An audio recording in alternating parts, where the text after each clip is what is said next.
ஓம் சாய்ராம். நல்லது நினைப்போம், நல்லதே நடக்கும். இந்த உலகத்தில் நடக்கிற ஒவ்வொரு விஷயமும் சாய் பக்தர்களோட வாழ்க்கையில் எது நடந்தாலும் சரி, அவருக்கு தெரியாமல் எதுவுமே நடப்பது கிடையாது. அதுதான் உண்மையும் கூட. இந்த நிமிஷம், இந்த நேரத்தில் நீங்கள் அனுபவிச்சிட்டு இருக்க இன்னல்களும் உங்களோட பிரார்த்தனைகளும் அவருக்கு தெரியாமல் கிடையாது.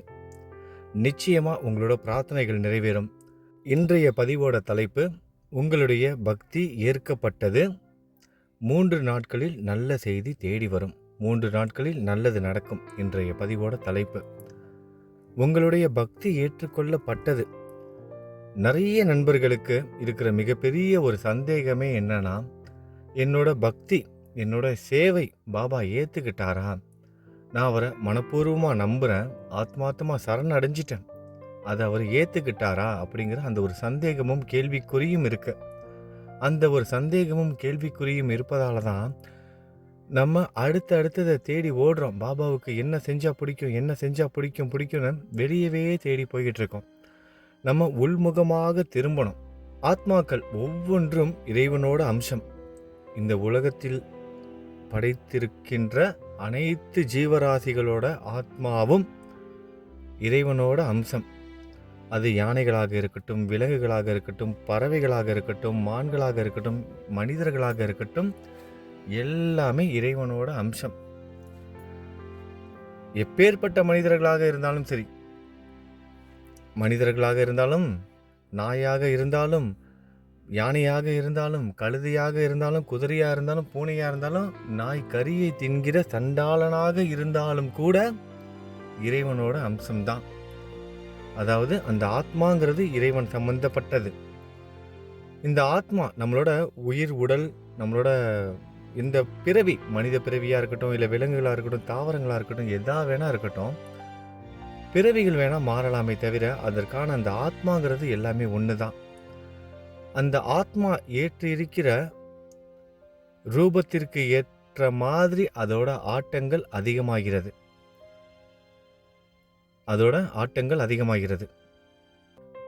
இப்போ விலங்குகள், பறவைகள் இதெல்லாம் எடுத்தோம் அப்படின்னா அதோட ஆட்டம் கொஞ்சம் கம்மியாக இருக்கும். ஒவ்வொரு ஆத்மாவையும் கடவுள் கயிறு போட்டு கட்டி வச்சிருப்பார், பிடிச்சி இழுப்பார், அவர் கையில் இருக்கும். அந்த கயிறோட நீளம் பார்த்தீங்கன்னா ஒவ்வொரு உயிரினங்களுக்கும், ஒவ்வொரு ஆத்மாக்களுக்கும் பார்த்தோம்னா 1 அடி, 2 அடி, 3 அடி, 4 அடின்னு அந்தந்த ரூபத்துக்கு ஏற்ற மாதிரி மாறும். ஆட விட்டு வேடிக்கை பார்ப்பாங்க நம்மளை. இந்த மனிதர்கள் நிறைய ஆட்டம் போடுவாங்க. இந்த விலங்குகள் இவங்கெல்லாம் ஆட்டம் போடுறது கொஞ்சம் கம்மியாக இருக்கும். அந்த ஆத்மாக்கள்லாம் இந்த ஆட்டம் எந்த வகையில் இருக்குது, அது எப்படி போகுது அப்படிங்கிறது நம்ம எண்ணங்களாலையும் நம்மளோட செயல்களாலையும் தீர்மானிக்கப்படுகிறது. இந்த ரூபத்தால், இந்த மனித ரூபத்தால் நல்லதும் செய்ய முடியும், கெட்டதும் செய்ய முடியும். நிறைய பக்தர்கள் கேட்குற மிகப்பெரிய ஒரு கேள்வி என்னன்னா, இந்த மாதிரி ஞானிகள், சாய்பாபா மாதிரி குருக்கள் எல்லாம் எதற்காக, அதுவும் சத்குருவெல்லாம் எதற்காக மகாராஜா அப்படின்னு அழைக்கிறாங்க அப்படின்னு. எதனால மகாராஜான்னு அழைக்கிறாங்க? அவங்க ஆண்டி கோலத்தில் தானே இருந்தாங்க, எல்லாத்தையும் துறந்து தானே இருந்தாங்க. அப்புறம் ஏன் அவங்கள மகாராஜான்னு அழைக்கிறாங்க? ஒரு அரசன், நாடாளும் அரசன், இந்த உலகத்தையே ஆள்ற அரசனாக இருந்தாலும் எல்லாத்தையும் கட்டி ஆள்பவான், எல்லாத்தையும் அடக்கிடுவான். ஆனால் அவனால் 5 புலன்களை அடக்க முடியாது. 5 புலன்களை அடக்க முடியாது. 5 புலன்களை யார் அடக்குகிறாரோ அவர்தான் மகாராஜா.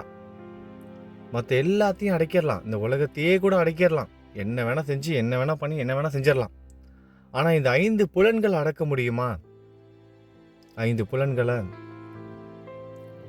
நம்மளால கோபத்தை கூட அடக்க முடியல. கோபத்தை கூட நம்மளால அடக்க முடியல. சுவையை அடக்க முடியல. விருப்பப்பட்டதெல்லாம் வாங்கி சாப்பிட்றோம். இந்த சுவைன்னு அந்த ஒரு இது இருக்கிறதுனால நம்ம விருப்பப்பட்டது எல்லாம் வாங்கி சாப்பிட்றோம். இந்த மாதிரி நம்மளோட புலன்களை நம்மளால் அடக்கவே முடியாது. மனிதர்களால் 5 புலன்களை அடக்க முடியாது.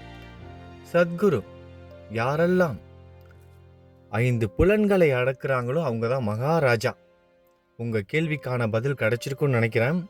நிறைய பக்தர்கள் இந்த கேள்வியை என்கிட்ட கேட்டாங்க. நம்மளோட சாயை மகாராஜான்னு கூப்பிடுறதுக்கான காரணங்கள் என்ன? சாயை மட்டும் கிடையாது, சத்குருக்கள் பொதுவாக மகாராஜான்னு சொல்கிறாங்களே, அதற்கான காரணம் என்ன? நாடை ஆளும், இந்த உலகத்தை ஆளும் அரசனால கூட அடக்க முடியாத 5 புலன்களை அடக்கி ஆளுபவர் சத்குரு. அதனால தான் அவங்கள மகாராஜான்னு அழைக்கிறோம். நம்மளோட சாயியும் என்னன்னு அழைக்கிறோம்? நம்ம மகாராஜான்னு அழைக்கிறோம். நம்மளால கோபத்தை கூட கண்ட்ரோல் பண்ண முடியல, கோபத்தை கூட அடக்க முடியல. அந்த கோபம் தான் நம்மளை அடக்கிட்டு இருக்கு. இந்த சுவை, இந்த உடல் எடையெல்லாம் அந்த கண்ட்ரோல் பண்ணி வச்சுருப்பாங்க. இந்த சினி ஃபீல்டில் இருக்கவங்க, அப்புறம் அந்த மாடலிங்கில் இருக்கிறவங்களாம் பார்த்தா அந்த பெண்கள் முக்கியமாக 0 சைஸ் அப்படின்னு சொல்லுவாங்க. ஆண்களும் ஒரு சில விதமாக வந்து அவங்களோட 6 பேக்கு 8 பேக்கு அது இதுன்னு சொல்லுவாங்க. இந்த பெண்கள்லாம் அந்த மாடலிங் துறையில் இருக்கவங்களாம் பார்த்தோம் அப்படின்னா அவங்க என்ன சொல்லுவாங்கன்னா 0 சைஸ் அப்படின்வாங்க. அதாவது அவங்களோட உடம்புல இருக்க அந்த ஃபேட், கொழுப்பு வந்து 0 தானா, 0% தானா, 1% கூட ஃபேட்டே கிடையாதான். அந்த அளவுக்கு உணவு கட்டுப்பாடாம். அவங்களுக்கு சுவை இல்லாமையாக இருக்கும், அவங்களுக்கு விருப்பம் இல்லாமையாக இருக்கும். அவங்களுக்கு விருப்பம் இருக்கும், நிறைய சாப்பிடணும், விருப்பப்பட்டதெல்லாம் சாப்பிடணும், ஐஸ்கிரீம் சாப்பிடணும், அது பண்ணணும், இது பண்ணணும், எல்லாம் சாப்பிடணும். அதுக்காக அவங்க என்ன செய்கிறாங்களாம், தான் விருப்பப்பட்டது எல்லாம் சாப்பிட்ருவாங்களாம். அவங்க யாரும் சாப்பிடாம இருக்க மாட்டாங்கன்னு நினச்சிக்கோங்க. நிறைய பேர் செஞ்சிட்டு இருக்காங்களாம் இதை. விருப்பப்பட்டது எல்லாம் சாப்பிட்ருவாங்க, நாவை அடக்க முடியாமல் எல்லாம் சாப்பிடுவாங்களாம். ஐஸ்கிரீம்லேருந்து எல்லாம் பிடிச்ச உணவுகள் எல்லாம் சாப்பிட்டுட்டு கடைசியாக என்ன செய்வாங்களாம், சின்னதாக ஒரு மாத்திரை ஒன்று இருக்கான், அந்த மாத்திரையை உட்கொண்டுருவாங்களாம், சாப்பிட்ருவாங்க. கடைசியாக ஒரு மாத்திரையை ஒன்று போட்டுருவாங்க. அந்த மாத்திரை என்ன செய்யுமா, வயிற்றுக்குள்ளே போன உணவு எல்லாத்தையும் வெளியே கொண்டுட்டு வந்துடுமா, வாமிட் பண்ணிடுவாங்க. அடுத்த நிமிஷமே என்ன பண்ணிடுவாங்கன்னா வாமிட் பண்ணிடுவாங்களாம். என்ன ஒரு வினோதமான ஒரு இது பாருங்க. இப்படி பல விஷயங்கள் நம்மளை சுற்றி நடந்துகிட்டு இருக்கு. இந்த கலியுகத்தில் இப்படிலாம் கூட நடந்துக்கிட்டு இருக்கு. சரி, இப்போ நம்ம டாபிக் வருவோம், நம்மளோட தலைப்புக்கு வருவோம்.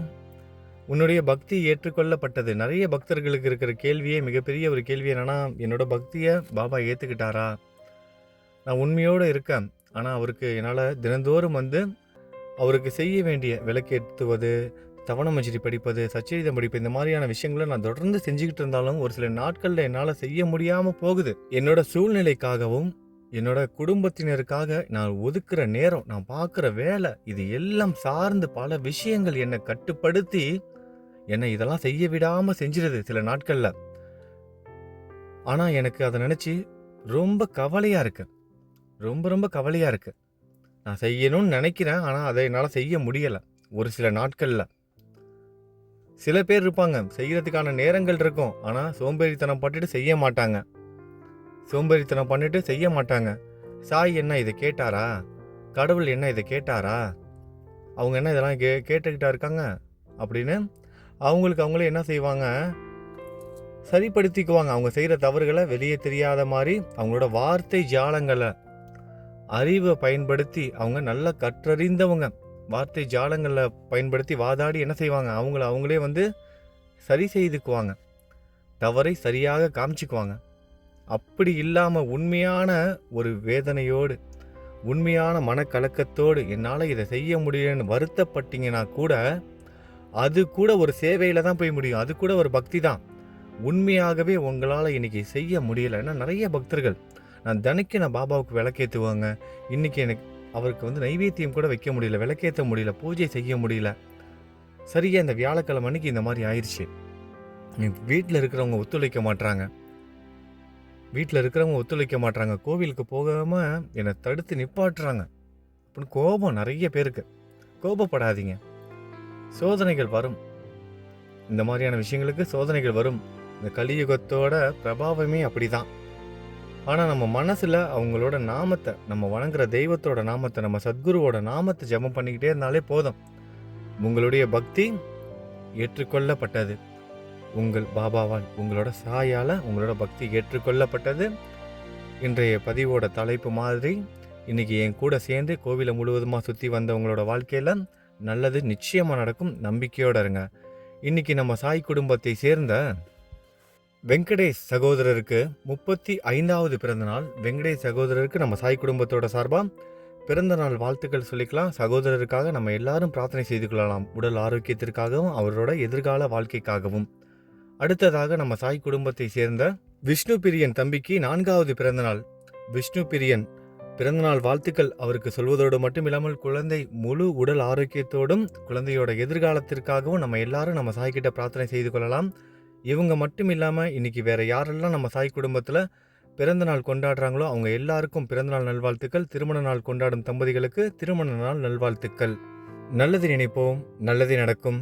ஓம் சாய்ராம்.